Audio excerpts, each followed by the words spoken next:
right, begin. Begin broadcast. Humble Among broadcast system number 183. It is Wednesday, April 9th, 2025. And we're back again after only 2 days. How you like that? How you like them apples? I might start doing these quick like I was threatening to like a year ago. What do you think of that, huh? You like them apples? Let's let some people get in here. I'm rolling a little something. I figure if I do these quicker or more frequent, then we can just talk about more shit and I don't have to feel rushed. And I got time today, you know? I got time today, so I figured, fuck it, let's just do it today. We got Bruce Brothers podcast tonight at 10 p.m. on Psychopathic YouTube, and I think ICP Network on Twitch, did I see? Holy shit. The return of ICP Network on Twitch. Who would have thunk that would have ever made a return? What up, y'all? Whoop, whoop. Yeah, I am feeling better. I'm feeling a lot better, actually. Yesterday was miserable, but I'm feeling a lot better today. My voice and lungs still feel a little bit gruff.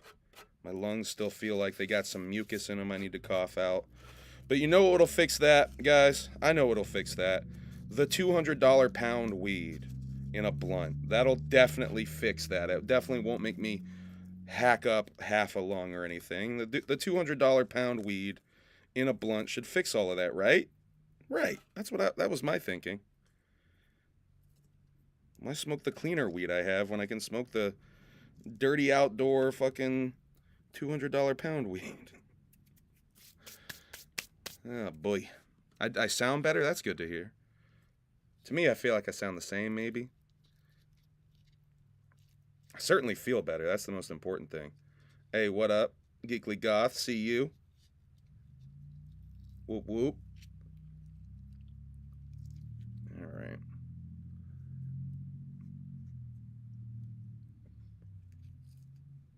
And of course, we will be breaking down yesterday's Shaggy Show. I know that's what everybody showed up for. All right. Let me get a lighter. Then we'll get the show on the road. How's that sound?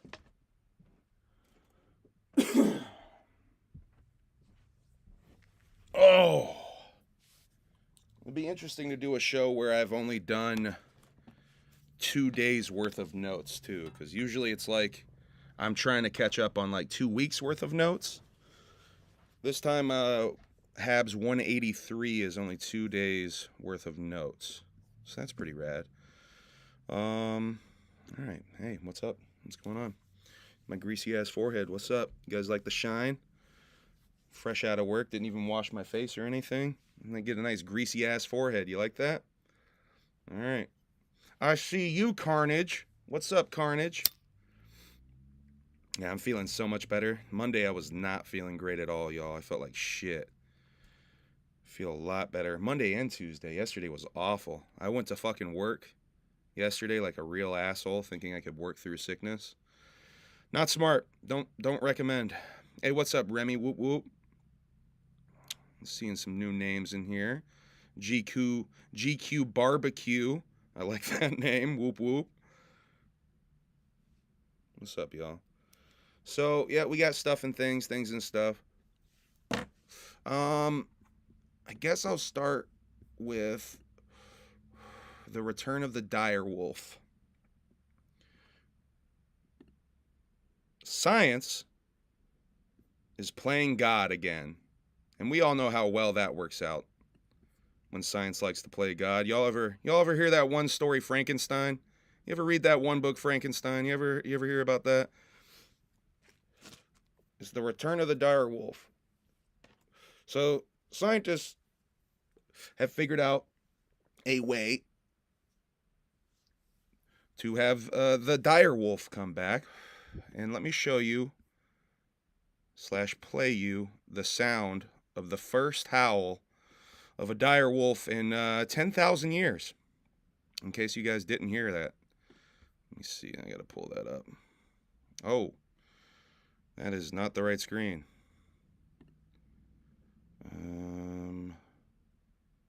Let's see. I think we were doing it this way last time.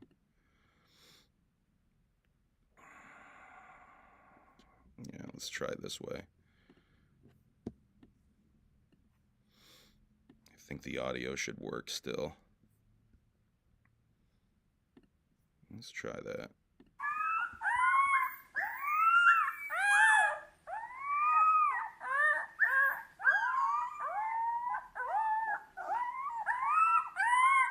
The yowls of the direwolf. They're cuties, huh? They're cute little fellas.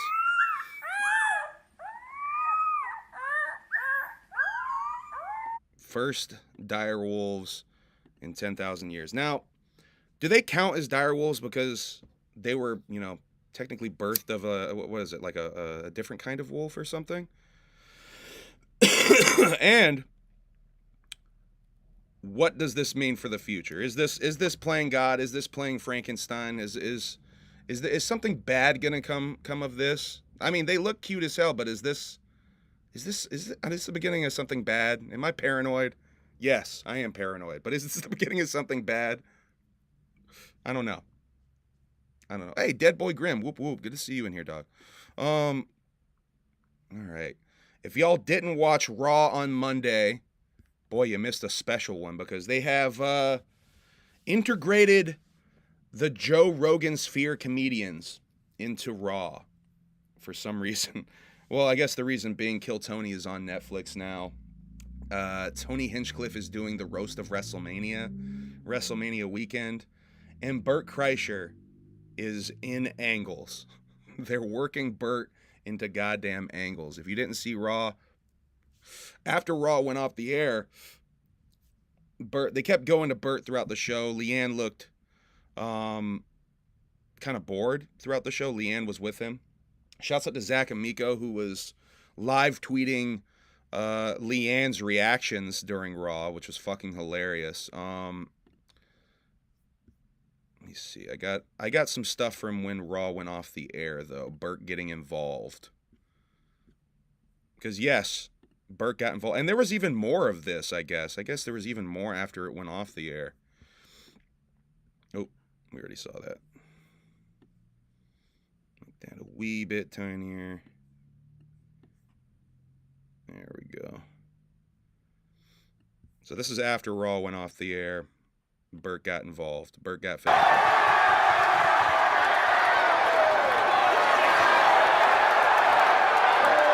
I mean, they love it when he takes his shirt off. You hear that pop? They love it. You take care of him, I'll take care of him.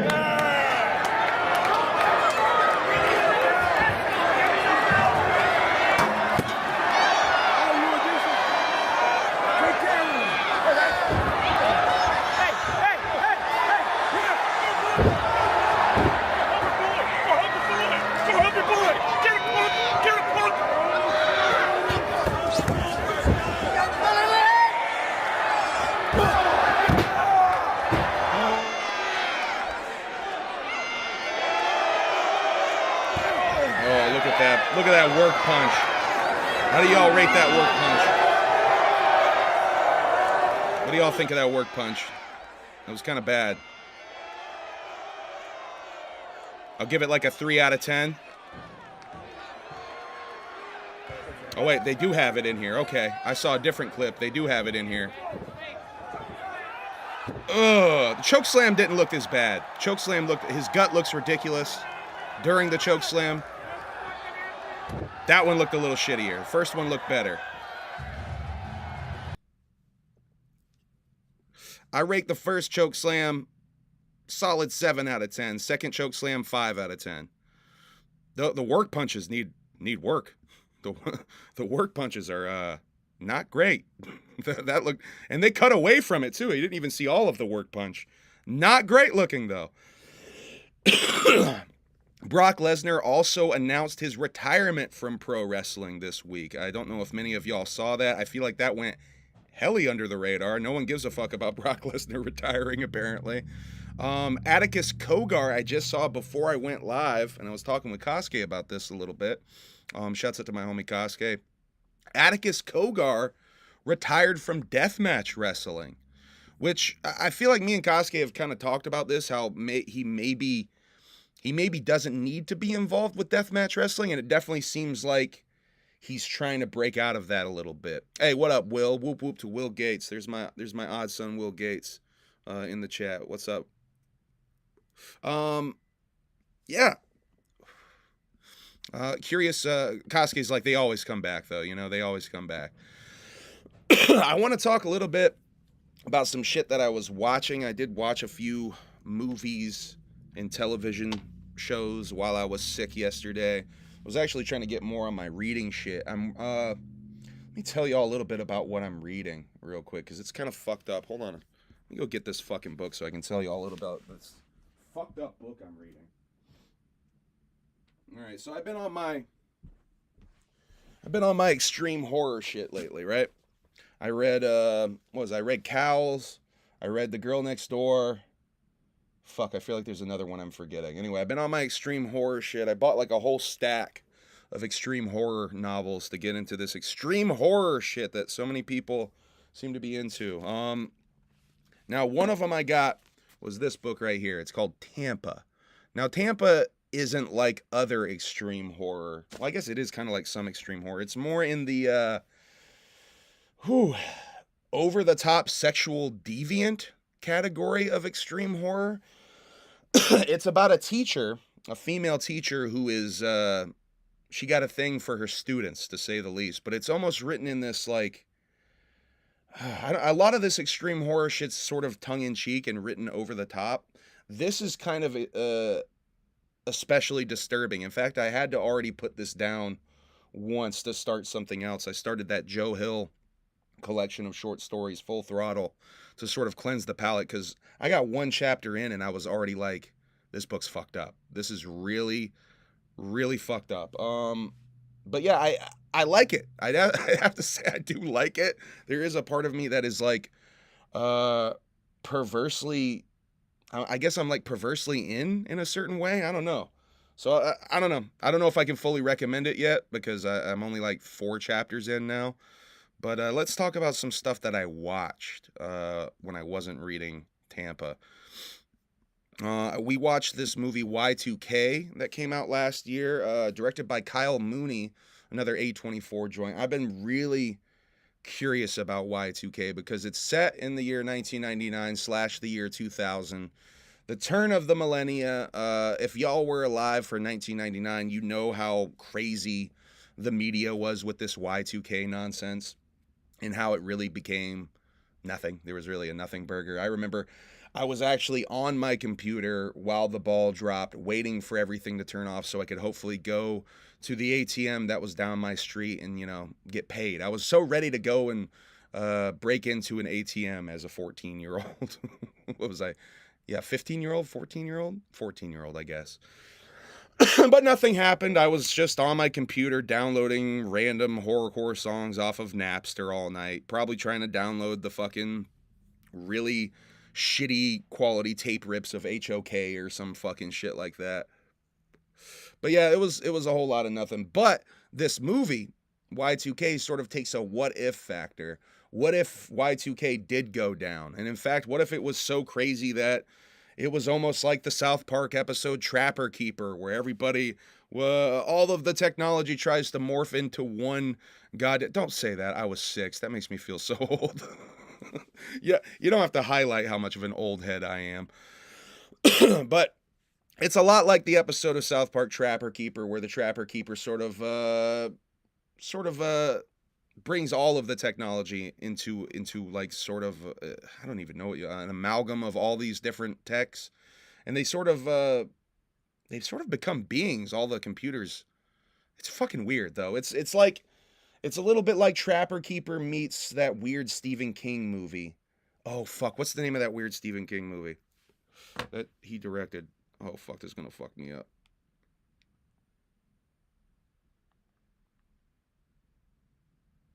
Stephen King directed Maximum Overdrive. It's like Maximum Overdrive. Maximum Overdrive, where the machines become sentient. The first half of the movie is like a goofy stoner comedy. The second half of the movie is like a I mean, it kind of gets grisly horror shit, but it kind of stays in stoner comedy horror territory, towards the end. Really good. I would recommend it. I saw a lot of people didn't like it. I saw a lot of people actually say they didn't like it, and it was kind of throwing me off. I don't understand that. To me, it was really fucking great. There is a Twiztid reference in the movie. There's a sort of a bully character who wears a Twiztid shirt. He's not quite the heel. He's not quite the heel, but he might be one of the closest things to a heel in the movie. And right when he shows up, he's wearing a fucking Twiztid shirt, which is hilarious. Lots of references to 1999 culture. Basically, if you were alive during 1999 and Y2K, I would recommend this movie to you. I think probably the people that had bad reviews for it maybe weren't alive or don't remember the movie. Or you were 6. Maybe you were 6 years old. Although Emily liked it too, and she was 6 years old. We were just talking. Emily was 6 years old when it came out. So, or when the OG Y2K came out, when Y2K OG dropped. But yeah, I would highly recommend that movie. I enjoyed it. We also watched some of Hundreds of Beavers, which is a bizarre film, to say the least. It's black and white. It is live action, but it's sort of a hybrid of animation and live action. Not on some Roger Rabbit shit. It's mostly live action, but it's live action with cartoon logic. It's like watching a Looney Tunes short. It's actually like watching a silent cartoon or something, because there's really no talking in the damn thing. I guess there is a little bit of dialogue, but it's like Mr. Bean or something, where it's mostly grunting and sounds and slapstick comedy. Hundreds of Beavers is really interesting, but Emily was not feeling it, so I only watched about half hour of it. I'm definitely going to finish Hundreds of Beavers. They also did another movie called The Monster of Lake Michigan. No, not the rubber tube type shit at all. Not that at all. Completely different. More like Popeye or really early Looney Tunes or something like that. Really early Disney cartoons. But I guess Disney's kind of that rubber tube shit. It's not really that style of animation at all. When you see it, you'll see what I mean. It's mostly live action, but with a few, I guess they use cartoon logic. They use animation during like the cartoon logic of it all. Really good fucking flick though. I would so recommend you check it out, especially if you like cartoons at all. Really funny shit. And I don't think there's like anything that crazy in it where like kids couldn't watch it. I definitely feel like it's kid friendly. Yeah, check it out. Also, I got to see their other movie called The Monster of Lake Michigan. It's definitely the same people. I was questioning 2 nights ago if it was the same people. We did confirm it's the same people. Excuse me. Yeah, not the $200 pound weed blunt. Not doing great for my lungs, turns out. I watched a documentary that I saw one of these, like, I think it was an iceberg video of like the most disturbing documentaries, and I was taking notes of some ones that I hadn't seen before. One of the ones I hadn't seen before that really sounded interesting to me, and I fucking dug a lot. I actually really dug this movie. There's this documentary on HBO called They Call Him Mostly Harmless, and it's about a hiker who he was kind of a familiar face on the Appalachian Trail. A lot of people seemed to know him, seemed to know how friendly he was, but they didn't know his real name.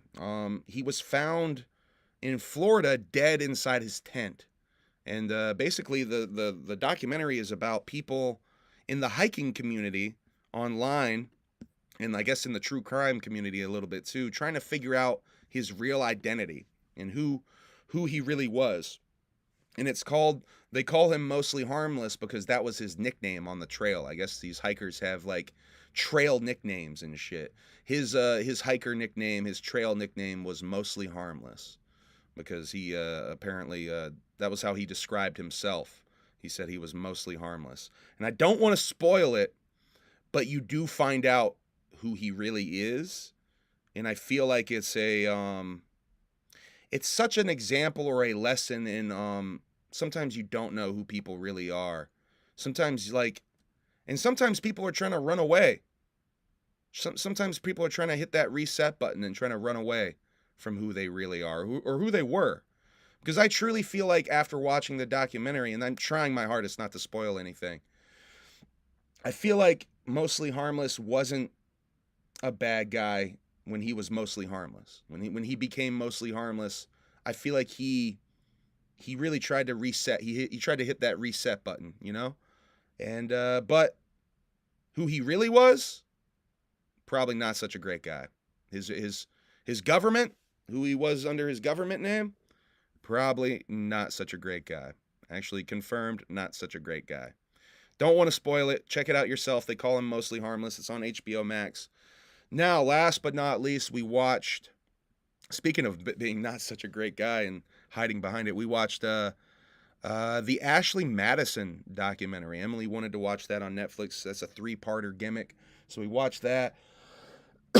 Without spoiling it too much, a big part of that documentary is this YouTube couple who very much on the surface, they were Christian, they had a nice family, very much on the surface like the ideal family, what do they call it? The nuclear family, if you will.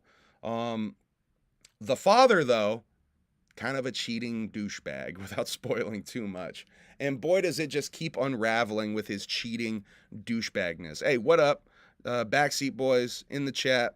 While I got Backseats in here, I will say tune in to the channel this Sunday around 3 p.m.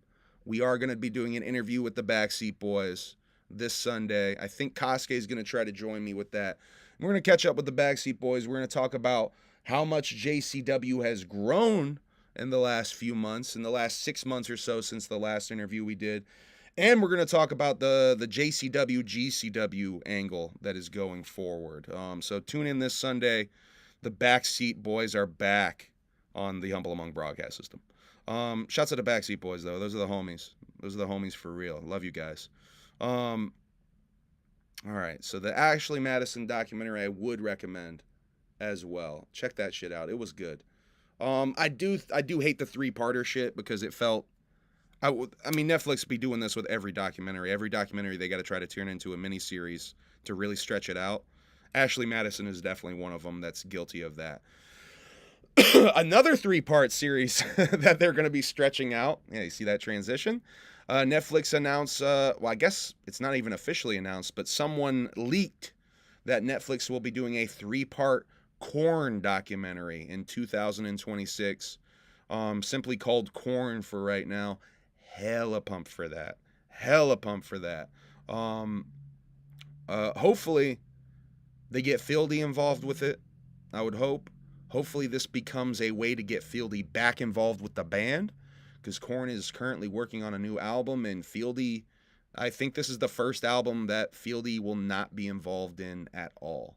Because I think Requiem, rumor has it Requiem, he was on some of the bass lines, or at least a couple of them. This album, no Fieldy. We got no Fieldy on the first Korn album ever, and I don't know how I feel about that. In fact, I do actually, fuck that. I do know how I feel about it. I don't like it.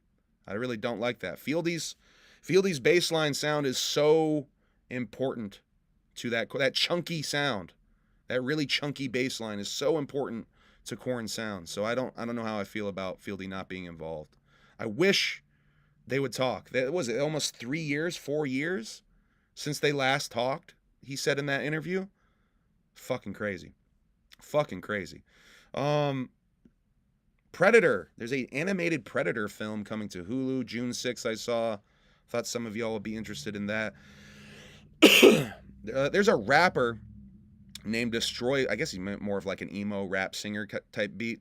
Named Destroy Lonely, who apparently is in the 6th grade because he says he smokes 100 cigarettes before every show.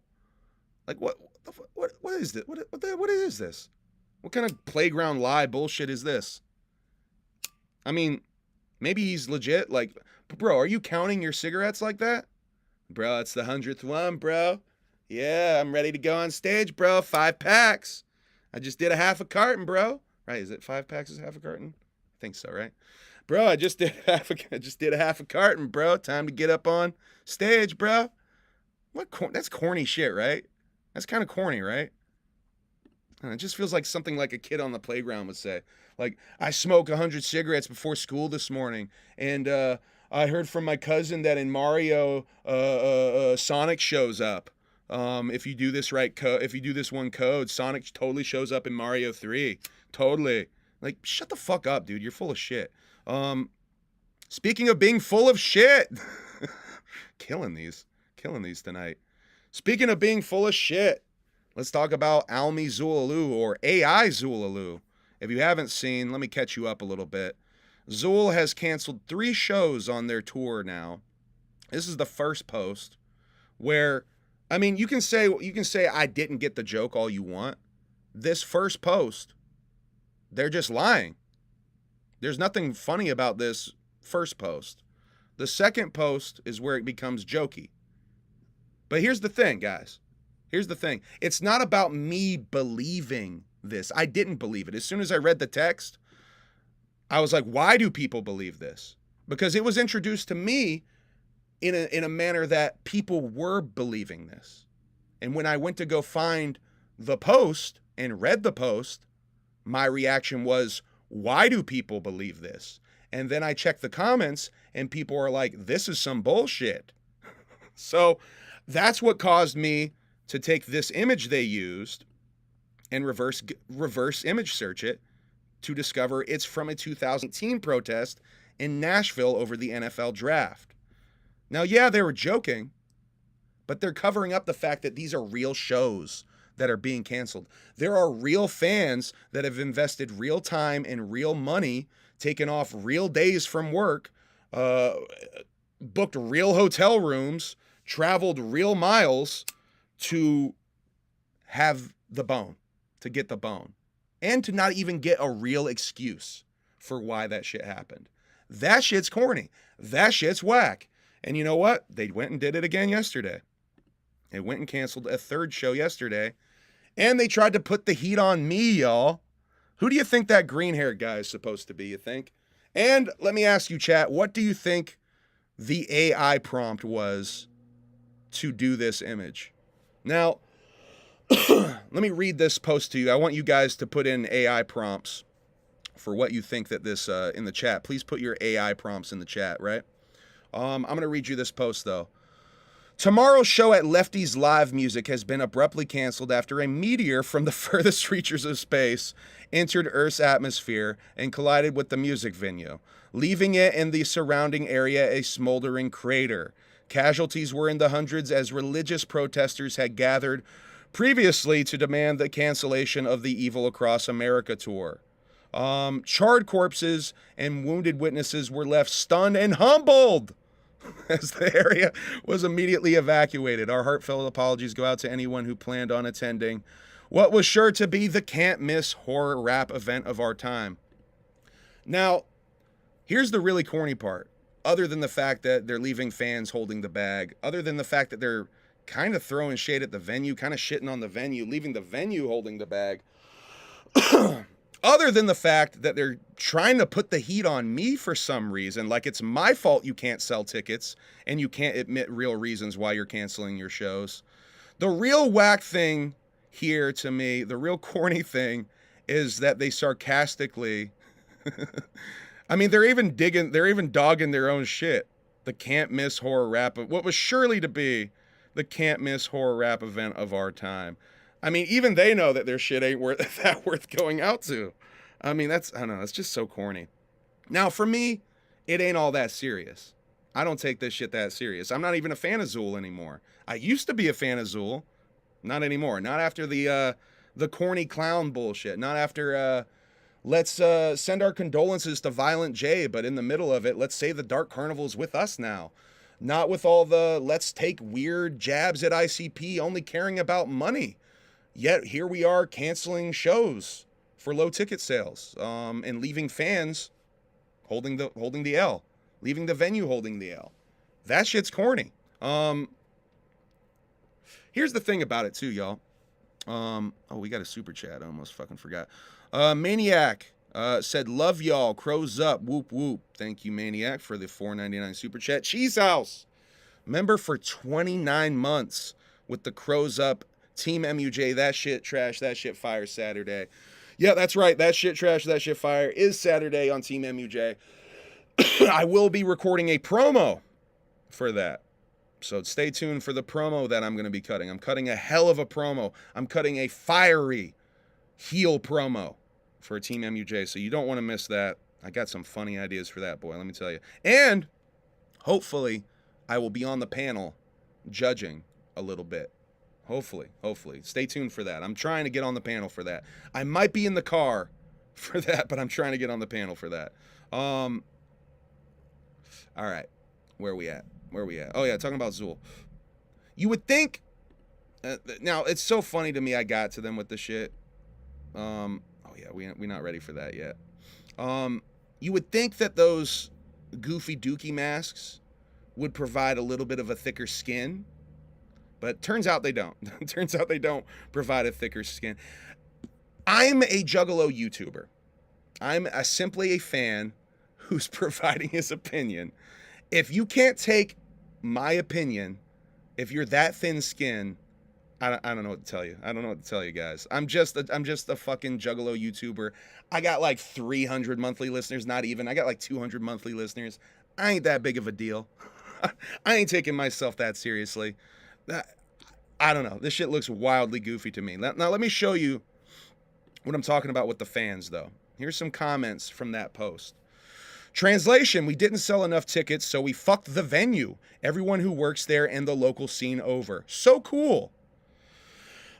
Now here's another one. No, you guys were pissed that only 6 tickets had been sold. Such bullshit and not very underground of you. People drove a couple of hours and wasted 2 nights hotel over this bullshit. I had hoped for better out of this camp. That's the part that y'all need to be focused on.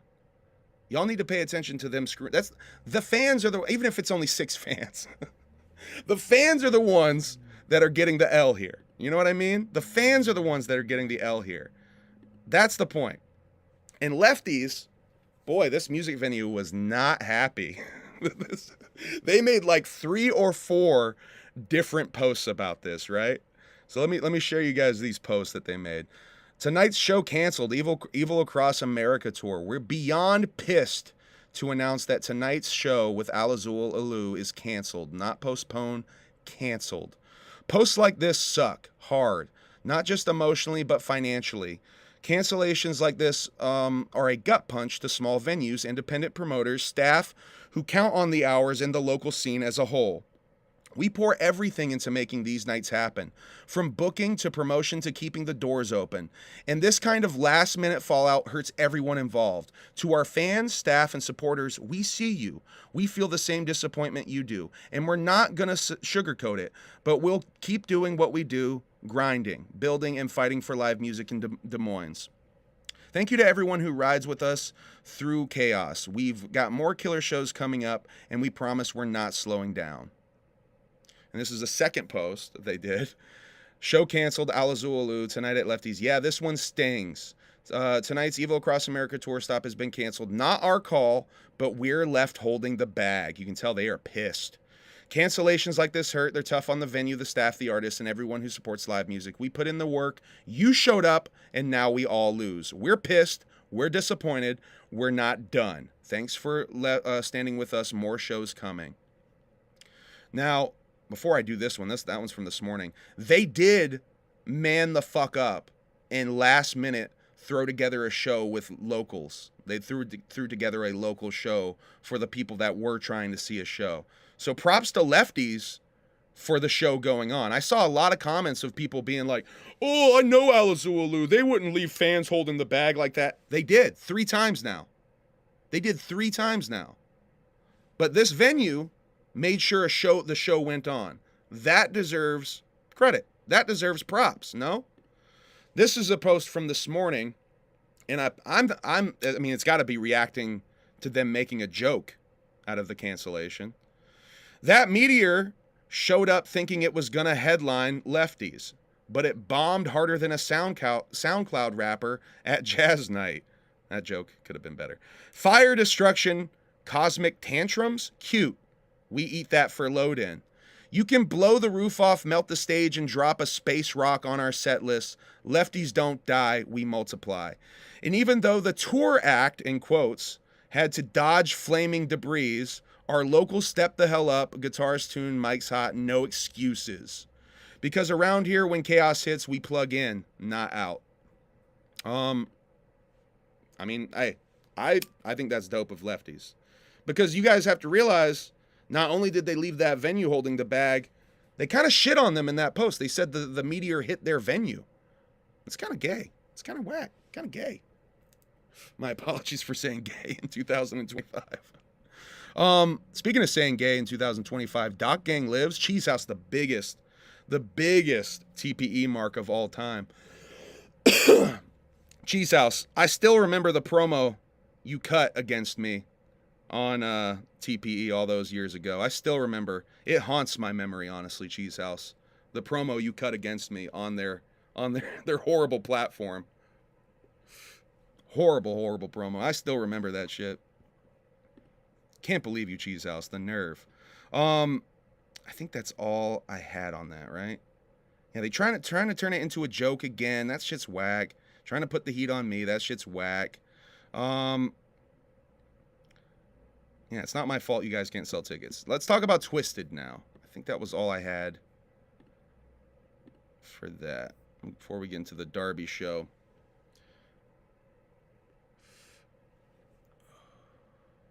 They were sexier, please forgive me.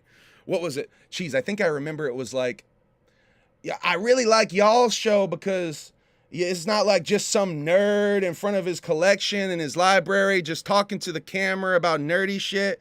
Y'all. It's like, why is Cheese shitting on me? That was the promo. Do you remember that? I'm hella curious if Cheese remembers that.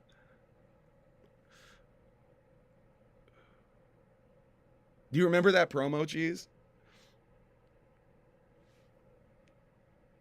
Oh, that sounds like I was... You know what? Accurate. Accurate as fuck. I watched TPE for like a week and they talk shit about Jelly and I never watched again. Yeah, those guys were something else, man. Those guys were something else. What's up, baby? The religious people don't protest because... Wait. The religious people don't protest because Mayhem played, much less they... I don't know what that means. What up, what up? Fuck TPE, buy my CD. All right, let's talk about Twiztid. Twiztid did Astronomicon, their little comic book, actually pretty decently sized comic book convention. I'll give them credit. They do their Twiztid, I guess they call it panel, at the end of the gimmick. I saw Fago Lover's notes on the Twiztid panel getting shared around because in Fago Lover's notes about the Twiztid panel is a couple of details about this Diet Lotus project. Now, they say they've been working on a Lotus project for a little while now. They've been stacking songs. They said that everybody's invited who's ever been involved with Lotus. Open invitation to be involved with it. Like, I guess, I don't know who I guess they maybe hope Mars and ICP would come back for that. I guess that's an olive branch to ICP. Like, hey, you want to work with us? We're doing this Lotus thing. Hey, Violent J, you remember this Lotus thing that was totally your idea that you invited us to be a part of? Yeah, we're going to, like, use that idea as our own idea. If you want to come over here and, like, be on our version of your idea. You sound cool, bro? You want to be on our version of your idea? I don't know if Mars is still Christian. It seems like he's like half Christian. He's as Christian as the Ashley Madison guy is Christian. Fuck. But yeah, what else was in those notes? Jamie was talking about bands like Van Halen and AC/DC who have successfully carried on restructured legacy versions of bands. Ugh, that does not sound good. And yeah, once again, this is all from Fago Lover's notes. I do think video is on YouTube, but I'm not trying to really watch an hour of Twiztid talking to find that clip. But I do want to highlight how corny that is. I do want to highlight how whack it is that once again they're using another man's idea like it's their own. It's just really corny, man. It's really corny. I don't really think I have much to say other than that. What do y'all think about Diet Lotus? You think this is a good idea? I think it's a horrible idea. I think it's only going to hurt this whole situation. And let me use this as a bridge to talk about the Mikey Clark of it all, because I saw some comments asking what do I mean when I say that the Mikey Clark Xul album is being used as a pawn in this whole thing. I'll explain what I mean by that. Clearly, the time that album's been done. From what I understand, that album has been done. I don't know what the holdup was with that album. I don't know why they waited 2 years to drop it. I would assume if Alla Xul Elu is smart, they were saving that they were hopefully trying to save that album so they could drop it independently. They can drop it on Long Live Evil. They can drop it on their own label. Now, I don't know why it was held up. I don't know if they were trying to give another album to M&E to be their last album or whatever. I don't even know if this is going to be their last album. Purely speculation. I would hope it would be if they're smart. But them letting that album be used, because I don't know what, I can't imagine a situation where they would have to use that album and they couldn't just give them another album. I don't understand how that has, like, because think about, all right, let's talk about it like this. ICP was signed to Island Def Jam. Remember, you guys remember that? A lot of forgotten lore about Bizarre Bazaar and Forgotten Freshness 3. A lot of people don't talk about this. Bizarre Bazaar only exists to get ICP out of that record label contract. Bizarre and Bazaar are projects that only exist to fill out their required albums, to get out of that record contract. So I don't understand why they couldn't have done that and gotten this album out on their own. To me, they are allowing that album to be used as some sort of pawn in a one-sided chess game, as I put it, against Psychopathic and ICP, because Twiztid is continuously doing this thing where they want to ape what ICP just did. They just did it with the three-headed monster thing and their Godzilla project or whatever the fuck. They're constantly doing it. In fact, this Freak Show tour, it was pointed out to me by somebody who I would assume would like to remain anonymous, that the Freak Show tour is hitting some of the exact same markets as the ICP tour that's about to go on. Could that be because similar scene, or is it could be, I don't know. Seems weird to me. The whole thing seems weird to me, and I would think that Xul would be smart enough to not allow that to happen, but they're seemingly fine with allowing that to happen. Whack, whack, whack, whack, all around. All right, let's talk about this Derby show going on later this month. This is a free show in Cleveland. Go pull up for Derby if you're in Cleveland. I think the same night in Cleveland there is a JCW show, so it is a bit of a double booking type dealio. But go pull up for Derby for sure for this free show, because it's fucking free, man. But also in Cleveland, they are doing the JCW tour. There is this ICP tour that's going down in May as well. Oh, actually, before I talk about this, I do have some stuff to tell you guys about a second and third leg of this non-farewell tour that we're going to get to in the Shaggy Show. Oh, yeah, and Will's going to be at the Derby show. Will Gates is pulling up to the Derby show. Okay, I wanted to bring up this, though. I forgot to talk about this last time, I think. With this Sonic Temple announcement, both 3-6 and ICP got added to this Sonic Temple, I guess, festival. It had me thinking, do we get 3-6 Mafia for the gathering? Could this be a little sneak peek into one of the legends we get for the Gathering of Legends? One would hope. One would hope. All right, let me pull up chapter 17 because there is the Juggalo, Ohio yard sale going on right now, if you will. Garage sale. Got a bunch of items on chapter 17.com. Leftovers from Juggalo, Ohio 3. If y'all missed out on some of the merch, y'all couldn't be there. That one's already sold out.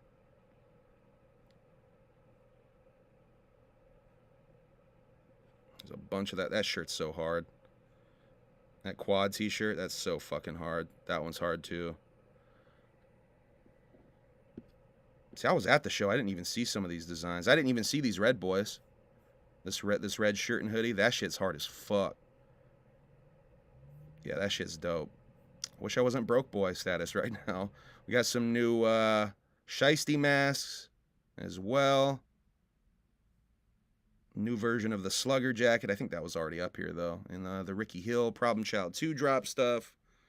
But yeah, go to chapter17.com if you're trying to get some leftovers. Juggalo, Ohio yard sale. Yes. Garage sale. All right. Bruce Brothers episode 3 is up tonight. Oh, it's gone already. That post is gone. But yeah, Bruce Brothers episode 3 is up tonight on Psychopathics YouTube and Insane Clown Posse ICP network on Twitch.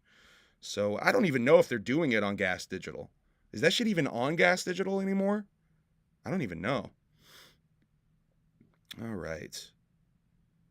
Backseat Boys interview on Sunday. More JCW Lunacy premieres tomorrow, by the way, on Psychopathic. I think they're doing 2 episodes a week still. I know the past couple of weeks they've been doing 2 episodes a week. I think they might still be doing that. There's at least one up for tomorrow, though, I know. All right, let's do Shaggy Show stuff. We're already caught up to Shaggy Show stuff. This is from yesterday, April 8th, 2025. Shaggy has his rad studded leather jacket on. Lucha Lily has a spooky, scary clown mask on and is there to try and raise money for her school charity gimmick, the Heart Challenge. The jacket is from the Bloody Sunday shows a couple years back. Jacket was custom made and very expensive, very crazy expensive. They almost left the jackets backstage at the venue. Shaggy's tooth implant is loose, and he's going to have to probably get it worked on or fixed or some shit. Shaggy once hallucinated that all his teeth fell out when he was going through alcohol withdrawals. That sounds fucking awful. I am thankful my alcohol withdrawals never got that bad. My shit was simple horrible anxiety. Crippling anxiety. Crying for no reason type beat. That kind of anxiety. That was the worst I had. Crippling, awful. I wouldn't wish on anyone anxiety. Yeah. I didn't have hallucinations. Thank God. That sounds so bad. All right, I'm taking a little dab ski real quick before I continue. Shaggy talks about Chris Jericho a little bit and how Chris Jericho's a good guy. Came by the Lotus Pod a couple of times back in the day. Manny calls chicken hunting 90s metal.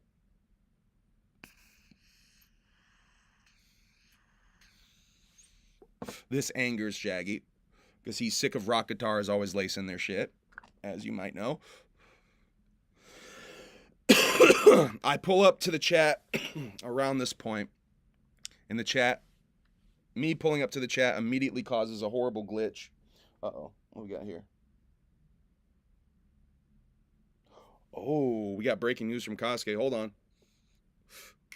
We got breaking wrestling news from one Kosuke right here. What do we got here?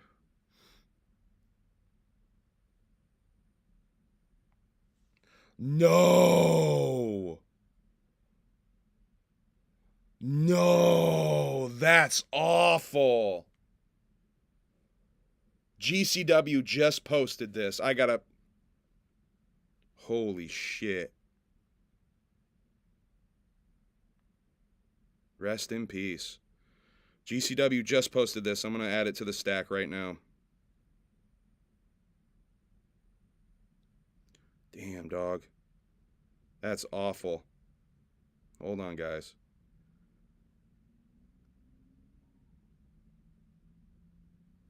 Nick Gage didn't die, but holy fuck, this sucks.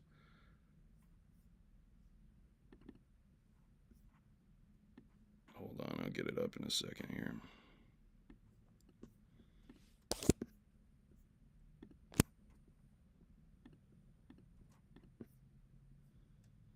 Oh, what is it called? Image 41.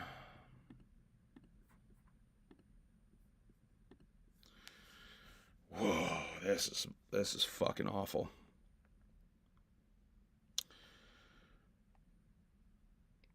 Rest in peace to Sandra Culbertson. GCW mourns the loss of Sandra Culbertson, the longtime partner and wife of Nick Gage. Sandra was a passionate and fierce member of the MDK gang and was a loud and proud face in the crowd from day one at GCW CZW. She was part of the GCW family, and she will be remembered and missed. Rest in peace. Wow. That's awful. Rest in peace. My positive thoughts out to Nick Gage. Positive vibes out to Nick Gage for real. If y'all didn't see that episode of Dark Side of the Ring about Nick Gage, go watch that episode. She's in that episode, and she is a light. You could tell she was a light in his life. Boy, but positive. Oh man, positive thoughts to Nick Gage. This is not good. That's not good. That's so awful. Wow. Damn. Yeah. Ride or die. Definition of a ride or die, Kosuke. That's facts, homie. Rest in peace. Rest in peace to Sandra. That's horrible. Fuck. That just brought the mood down. Hell, I don't know how I can do. I don't know how I can make fun of Shaggy Two Dope and Justin and Manny when fuck. That's awful, man. Yeah, don't say that, Rude Mark. That's awful, man. You should be a little sensitive right there, bro. That's not cool, Rude Mark. I know your gimmick is being rude, but that's really rude. Let's hope he doesn't do that, huh? Because I feel like he's already been on a couple of benders this past year. Fuck, man. That's awful. Oh shit. Hey, no, Kosuke, I'm glad you let me know. You let me know, man. That was some breaking news type beat. Holy fuck. All right, hype train starts. Let's try to get back into this Shaggy Two Dope.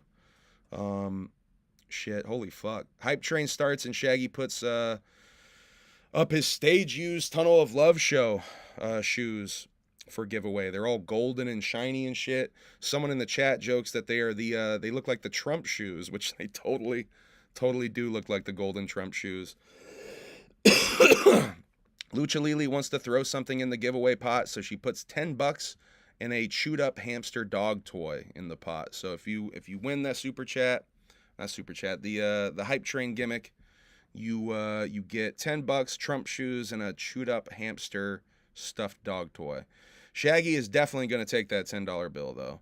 Lucha Lily can scream just like her dad. I have here. No, it's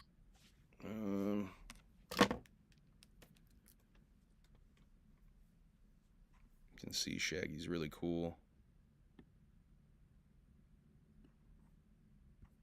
Studded jacket here too. I know you guys are dying to see Shaggy's studded jacket.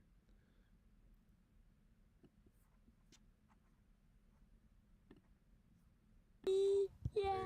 skinned a bunch of chinchillas for my jackets. Now the chinchillas are probably dead because of you. Well, they've been dead. They had to kill them to skin their fur off of them. It's No. skin too. No! Skin them. No! All right, stop screaming in the microphone. You don't need to put your mouth. It's a good thing we got a limiter. Yeah, good. Tell me that ain't the kid of one Shaggy Tudo. That girl can scream just like her dad. All right, then we got here's Shaggy talking about the May tour, and then the June leg of that tour, and the September leg of that tour. Got a couple of clips in regards to that though. Hold on a second. It's All a little right. early. I don't even know what the fuck. I have no board in front of me. I have no topics today. We are going on the road though for 2 weeks. Coming up. True. Yes, in May. Yeah, I'm coming. That's not it, too. You Am know I what? coming? I'm gonna say it here first. Fuck it. You know what I'm saying? Am I coming? We got this going on right here. This right here. Then in June, we'll be hitting the road again for another couple weeks, and then September another couple weeks. Ooh. Yes, sir. You I heard saw it that. here first. I saw that. That for. I saw Same that. shit as I this. saw that before. Just I saw doing that some before. dates. I saw it. What? I saw it before. Well, I hope so. Am I coming? No, you're not coming. You got school. He said it Let was- me skip school Hold on just here. for a couple weeks. I'll give you the beginning to Let the me end. I skip won't tell you school what for cities just a and all couple that. of weeks, she said. But this is hot off the fucking press, man. Hot. All right, so he struggles for a while to find the information in his notes. Shaggy tries to get into his email to find the June dates, but he can't find them. He talk about the Sonic Temple stuff with 3-6, and that's where I got my my epiphany of, oh shit, what if 3-6 pulls up for the gathering? That'd be some shit. All right, 33.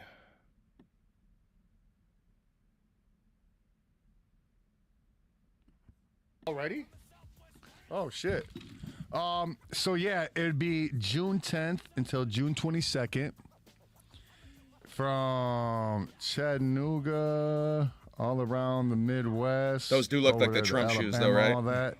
Then September 5th to September 20th, going out west and all that. Southwest. You know what I mean? Yeah. 5 days over. September 5th to September 20th. Yeah. That's some shit. So there's some Hell yeah, loose hell yeah. information on when and where they are going on each legs. June 10th to the 22nd, and September 5th to the 20th. So if you're trying to get an idea of when that shit is going down, and it seems like they're doing the West Coast more on the September shit, and more Midwest stuff, I guess, in the June shit. Stay tuned for the actual dates, though. It seems like the dates are somewhat locked in if they have starting and end times, though. So I'm assuming drops for that will be happening soon. Lucha Lili is $10 over the other student that she was trying to beat. So she comes in and she thanks the chat. Murder Mayhem Show asks Shaggy what his favorite Psychopathic Rydas song is. Shaggy says Little Rydas. Renee says, actually, I forgot to tell y'all, but this is another one of those juicy things. This is another one of those juicy things that I'm surprised other shows didn't pick up on. We got an exclusive because other people don't pay attention like me, I guess. Yeah, we'll do this right from the beginning because this whole thing is worth it for the context. We got an exclusive. Psychopathic Rydas for the Gathering? Question mark? Where we at here? There we go. Murder Mayhem Show says, can you say your favorite Psychopathic Riders album or song since that's not you?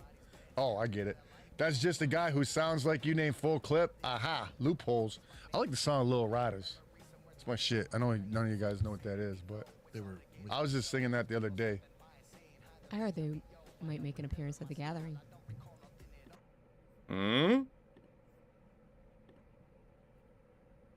Y'all heard what she just said, right? Shaggy kind of no-sold it, though. What do y'all think of that? Let me know what you think of that in the chat. All right, now I have to take a very extended break. All right, you guys got to wait. Got to wait for the reveal. What's up, baby? How's the cake coming?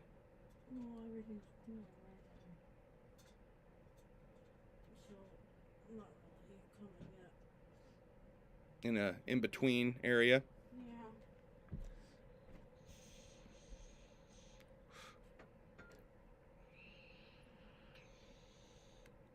All right, now,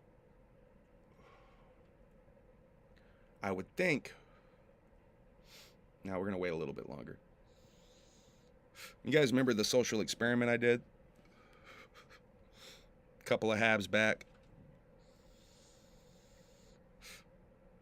Where I played a clip of Renee saying she was preggers. And I didn't play the second part. You guys remember that? You guys remember that? All right. Well, let's see if anyone picks up on it again, huh? Pepsi Main did last time, so let's see if anyone else does. Here's the rest. Here's the rest of that clip. I can't believe Psychopathic Riders is maybe playing The Gathering. That's wild, right? All right, let's wait a little bit longer.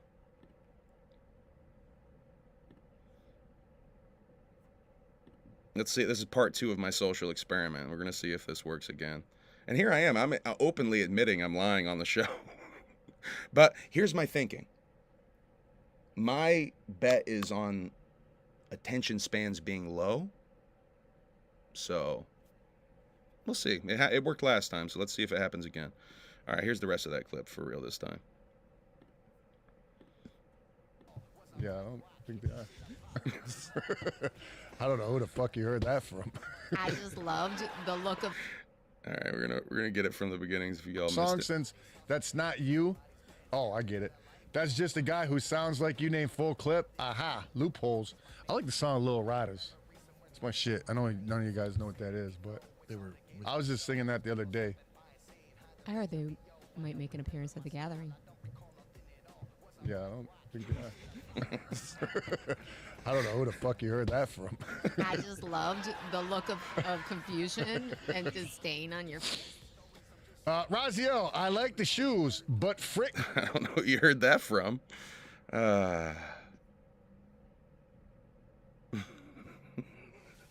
Did you just post? Wicked Widget, please tell me you didn't really just post it. I got you. I got you, Wicked Widget. I'm not sorry that I tricked you. Oh, that's funny as fuck. Renee compliments Shaggy's room like he's a 14-year-old boy. Says that it's like a living photo album, which is actually kind of accurate. It is kind of like a living photo album. Shaggy refuses to do a room tour video, though. Aggressively refuses. Renee's gonna throw in something as well to the hype train giveaway.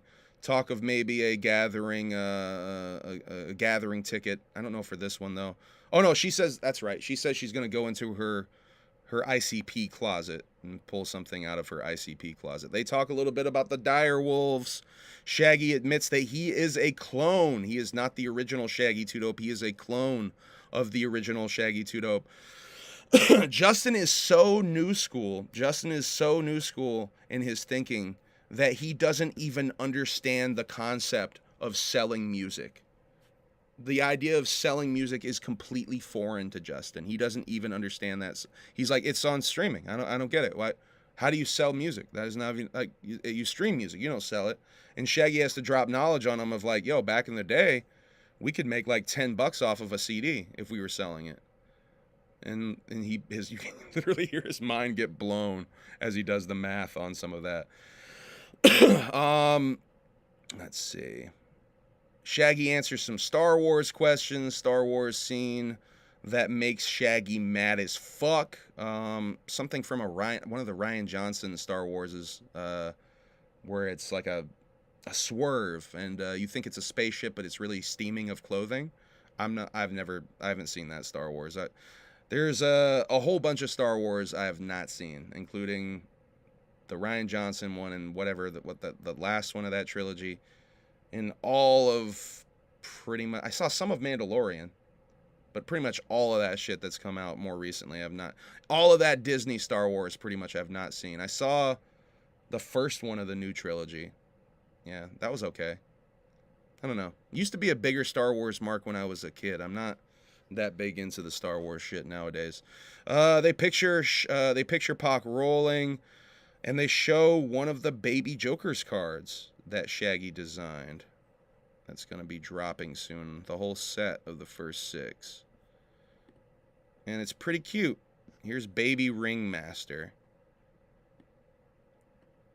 I think this is it. I think that's the right tag. Talking about the Ringmaster t-shirt. It had the worst smell to it. Oh, that ink. The ink on it. The first pressing, yeah, because it was so thick. Oh my gosh. Yeah. Even after washing them, it just still had that. That's some back in the day shit. Uh-huh. Yeah. Renee is explaining here that the OG Ringmaster shirt was very stinky back in the day because of the ink. Weird, huh? Yeah, I mean, I got it courtesy of you. Oh, I gave it to you? Oh, wait, this is the wrong. Always had shirts. Here's Baby. So. On Baby Ringmaster Boy.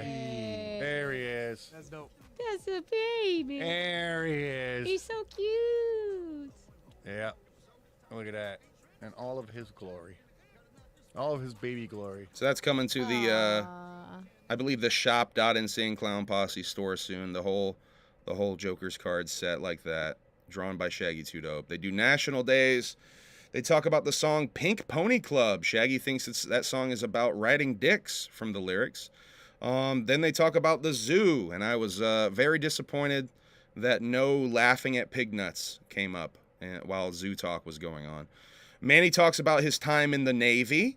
They talk about the television show You Can't Do That on Television, and Navy boys on that show for some reason. There's some talk of Easter empanadas. I don't know if they even ended up eating the empanadas. I think Manny brought pumpkin empanadas. Did I hear that right? Yeah, the empanada storyline got lost. They're going to be doing some more science. Oh, no, they did another science experiment where there's something to do with balancing paper on a knife or a fork or something. It didn't work. Spoiler, it didn't work. That leads into some Terrence Howard clips, specifically Terrence Howard on maybe try a possible seduction. Yeah, he did say pumpkin, right? How is that Easter, though? That's the part I was like, wait, how is pumpkin Easter? Isn't that Halloween? I don't know. What do I know? Maybe you can have pumpkin for Easter. Yeah, why not? Why can't you have pumpkin for Easter? Yeah, they play some Terrence Howard, possibly, maybe getting seduced by P. Diddy clips, unsuccessfully getting seduced by a failure seduction from P. Diddy. But apparently P. Diddy was trying to diddle him. This leads to some Justin Bieber talk. Shaggy shares some really dope drunken vacation stories. I guess one time he went on a vacation with DJ Clay and was very intoxicated, going to the Aztec pyramids and going into places he wasn't supposed to go and forgetting his camera. I think there's some hilarious drunken scuba diving story he told as well. Shit was pretty funny. More drunken Shaggy stories. I think Shaggy should share some more drunken antics. I think that's a really interesting way to highlight his sobriety, actually, is by sharing some of those drunken antics. I told you, I'll share one of mine. This is so embarrassing, too, and I fucking found the clip. I'm not going to tell y'all how to find it, because someone's going to find it before me, but this is so embarrassing. This is probably my top most embarrassing drunk moment of all time. I went to a podcast taping one time. I don't even know if I want to say what the podcast is, because some of y'all might figure it out. Some of y'all might figure it out when it was and obsessively fucking find the right one. But it was a live podcast taping for a podcast. I will say Tony Hinchcliffe, the very famous Tony Hinchcliffe, was on this podcast. It's like a live panel gimmick. It's not Kill Tony, though. It's not. I will tell you, it's not Kill Tony. He was a guest on this live panel gimmick. Very popular touring comedy podcast at the time. It's not as popular now. Still going on, though. Now, I was a huge fan of this podcast at the time, and I kind of ruined it for myself because I went in and I was drunk before I was even in the show. I brought, I think it was on my vodka shit. I drank a whole bunch of vodka as soon as we parked, and then got in the venue, had several mixed drinks. I'm not going to say what it is, Will. It's not Legion of Skanks either. I'll tell you in the messages. I'll tell you what it is in the messages. I'm not going to say on here. It's not Skanks either, though. I so embarrassed myself. And I have not worked up the nerve to listen to it. It is recorded. You can find it on Apple. I'm thinking about doing a reaction to it sometime. Basically, something happened where someone had brought Dunkin' Donuts to the show because it was in Boston, right? And so there was a bit where, like, someone handed Dunkin' to, I almost said his name, to the host on stage. I almost fucked that up. Someone handed Dunkin' to the host on stage. And he, like, threw it back into the crowd, right? I think this is how I was so drunk, I'm forgetting the moments, how this all played out.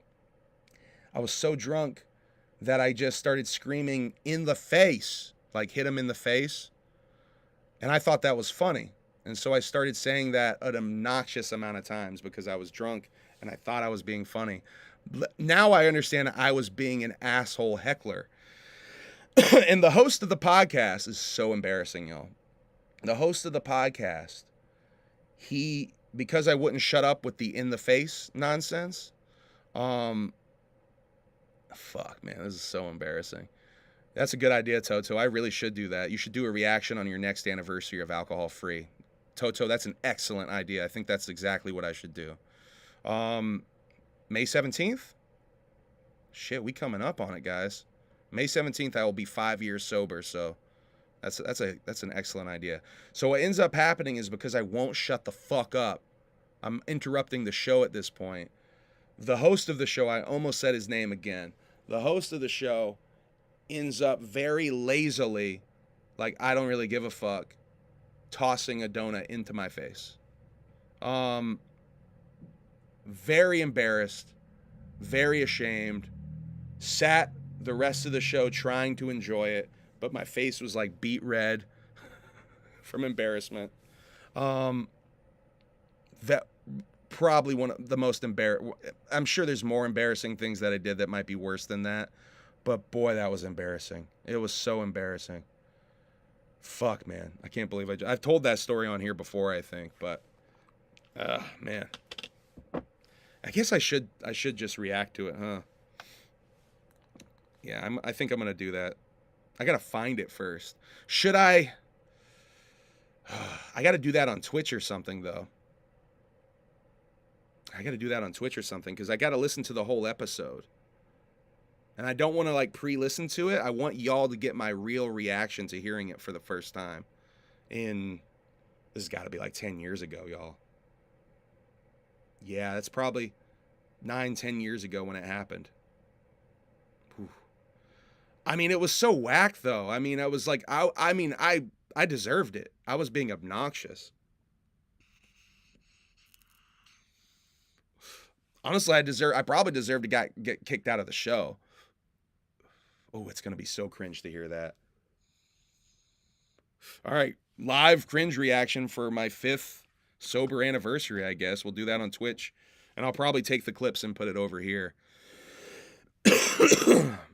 Oh, man, yeah. It was so cringe. Just like red face of imagine trying to sit through a comedy show with a red face of embarrassment through the rest of it after you just really made an ass of yourself. That's basically the vibes. I don't know if this is indica or sativa. This is lemon. What is it? Lemon. Oh, lime zoep. This is lime zoep. Dabs. I don't know if it's indica or sativa. Do I prefer indica or sativa? I prefer indica, usually. Sativas sometimes don't even fucking work on me, it seems like. All right, y'all. This has been hour 13 minutes. I'm going to go do some trash. I got to do a trash haul and get us some food for Din Din. I think I'm going to do some McDonald's type beat. So a live podcast 2015 to 2016. I want to say it was 2016, Carnage. I'll even narrow it down further for you. A live comedy podcast. Y'all want to take some more guesses? If y'all get it right, I'll say that's the one. Let's do that. Y'all can guess some more podcasts. No one said it so far. I'll give you another hint. I already said this. It is a podcast that was really popular then, not so popular now. In fact, I just checked recently to see if I could find it, to see if it was still going, because nope, not Chip Chipperson, nope. We got Preston in the place to be. His tail's looking magnificent, almost back to its full glory. Not Chip Chipperson. Oh, I want to see if y'all can guess it now. I'm going to stay here for a little bit longer to see if y'all can guess it. Sativa give me panic attacks. Indica only here. Hey, whoop whoop, Michelle. Any other guesses of live comedy podcasts from about 10 years ago that were popular then and not so popular now? Bro, I wish. DJ, Rest in peace to Brody Stevens. I wish I met Brody Stevens. I love that guy. Not Comedy Bang Bang, no. Good guess, but not Comedy Bang Bang. Getting a little bit warmer. Not on their network, but was it on their network? It might have been on their network at one point early on. Not Tim Dillon, nope. It was not Legion of Skanks. But yeah, Brody Stevens is like fucking legend. He was one of my favorites. He did a tour. Y'all know who Howard Kramer is? He did a tour with Howard Kramer, aka Dragon Boy Suede. Wow, I haven't fucking said that name in a hot minute. Dragon Boy Suede was his rap persona. He did a tour with Kramer where they came to Boston and they did like a 3-hour. Brody did like a 3-hour set in Boston, and I was gonna go to that show and then like dropped out last minute. I fucking so regret that shit, man. That could have been, I could have seen a legendary Brody Stevens set. He like brought the crowd into the fucking parking lot and shit. Like legendary shit. Rest in peace to Brody Stevens, man. So sad. Yo, Dragon Boy Suede is that shit. If y'all don't know about Dragon Boy Suede, do yourself a favor. Not Duncan Trussell. You're getting warmer though, I feel like. Good guess. Not Smodcast. Also a good guess. Really warm with Smodcast. Also not on their network, but ooh, if I say that, it's gonna give it away. The person who did it did make a documentary. He was part of a pretty popular documentary. I'll give you guys. I'm really giving you guys a lot of no, not Tia. No, that's also a really good guess. I have met Walt though. I did go to the Will you stop trying to hump your sister? You fucking creep. Jesus Christ, Preston, that's your sister. Fucking creep ass cat. No, not Tell Him Steve Dave. Shouts out to Tell Him Steve Dave though. I love that podcast. I met Walt Flanagan and Mike Zapsig. We're at the store when I went there. I regret not seeing him or Ralphie, mate. Yeah, rest in peace to Ralphie too. Brody talked to anyone who messaged him on Twitter. Real sweetheart, real guy. Fucking, oh man. Oh yeah. That's just thinking about Brody breaks my heart, man. He was so funny, so nice. Just this world wasn't, he was almost too nice for this world. It wasn't Tom Green, no. Oh, I want to part of me really wants to tell y'all, but I know someone's going to find it before I get to do my reaction, so I can't do that. The Danny Doozy podcast. You got me with that one, Wake Up. Yeah, it was the Danny Doozy podcast. That's what it was. Rest in peace to Brody. The world was not kind to the man. Breaks my heart, man. That's really one of him and Harris Whittles. Brody and Harris Whittles are like the two comedians that break my fucking heart that they passed away as early as they did, because both of those two deserved more, and they were gonna get it eventually. Man, yeah, Harris is another one, man. Rest in peace to Harris. Yeah, none of y'all have guessed it. All of these comedians we have talked about were very regular guests on the podcast that I'm referencing. It was always comedians on this podcast, sometimes actors. That's a pretty big clue. I gave you all a pretty big clue with that one. Sometimes actors.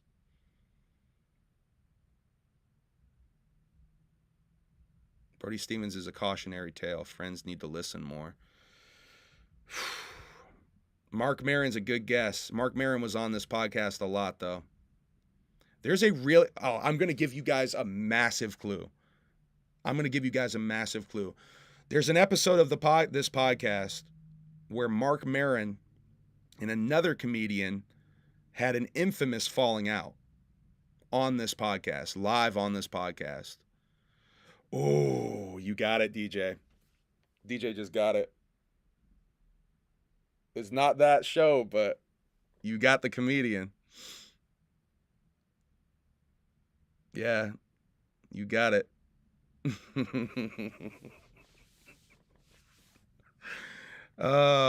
It wasn't that show, but it was that comedian. Mark Maron, I'm talking about Mark Maron and Camille Nanjiani, by the way. If y'all have never heard Mark Maron and Camille Nanjiani, have their little spat on Doug Love's movies. That shit's legendary. Yep, that's it. All right, somebody's gonna find it before me. God damn it! Don't listen to it before me. Damn it! Don't do it. I gave y'all all the clues to find it, so don't do it.